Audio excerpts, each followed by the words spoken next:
As part of the Forward Singapore exercise, we are studying several policy moves to further strengthen our skills future ecosystem and to enhance support for displaced workers and improve pathways to better jobs.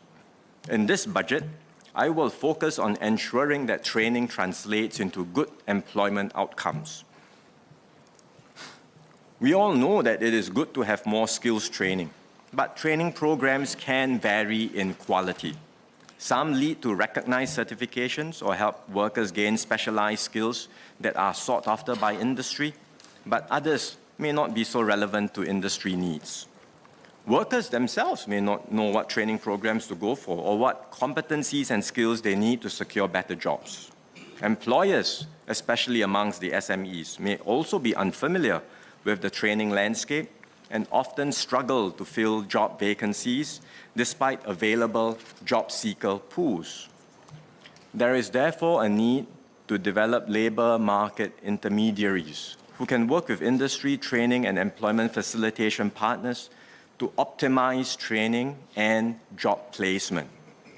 So we will appoint and equip job skills integrators to do this work. The integrators can be existing institutions, but they will have new responsibilities and outcomes to deliver. For example, the job skills integrators will have to engage enterprises to understand the manpower and skills gap in the industry.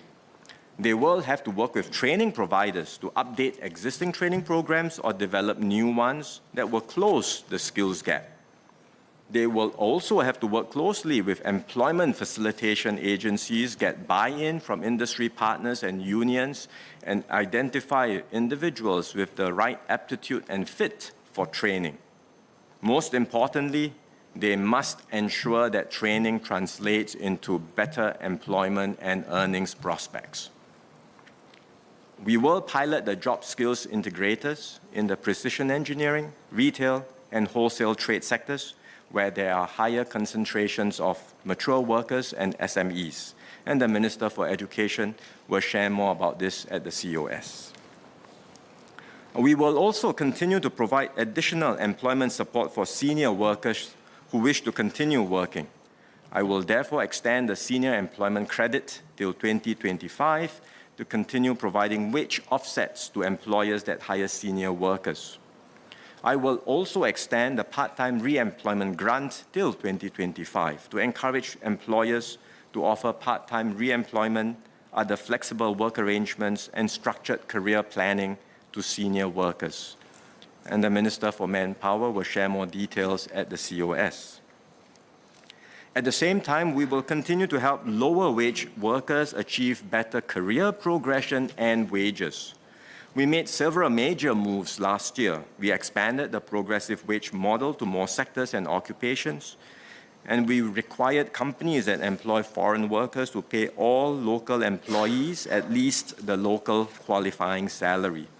Taken together, these moves cover the vast majority of lower wage workers and will help to uplift their wages. To provide transitional support for businesses, I introduced the Progressive Wage Credit Scheme, or PwCS, at last year's budget. And last June, I raised the government's co-funding share for the 2022 PwCS. I will maintain the increase for this year and top up the PwCS fund by $2.4 billion for this purpose. I will also do more for specific groups of workers who may need more help to secure employment. To support employers to hire persons with disabilities, or PwDs, I will enhance the Enabling Employment Credit to cover a larger proportion of wages and a longer duration for PwDs who have not been working for at least 6 months. We know many PwDs want to work and, if given the chance, have valuable skills to offer. As a society, we should give them the opportunity to do so. I will also introduce a new Uplifting Employment Credit in the form of a time-limited wage offset to encourage firms to employ ex-offenders. More details on these schemes will be shared by the Manpower Minister at the COS, and we will review the outcomes in 2025. In the end, financial incentives are just one way we support PwDs and ex-offenders. We also need dedicated efforts on the ground through organizations like SG Enable, Yellow Ribbon Singapore, and their community partners, as well as close cooperation with employers to provide meaningful job opportunities for PwDs and ex-offenders. The moves I have outlined represent a major investment in our enterprises and people, from SMEs to large companies and workers across various life stages and different forms of employment.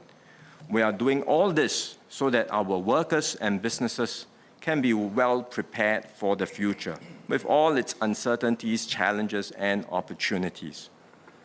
I encourage employers and workers to make the most of the support that the government is offering. Upgrade your businesses, invest in innovation and training, reskill and upskill to stay competitive and seize new opportunities. This is how we will continue to achieve quality growth in an economy that works for all.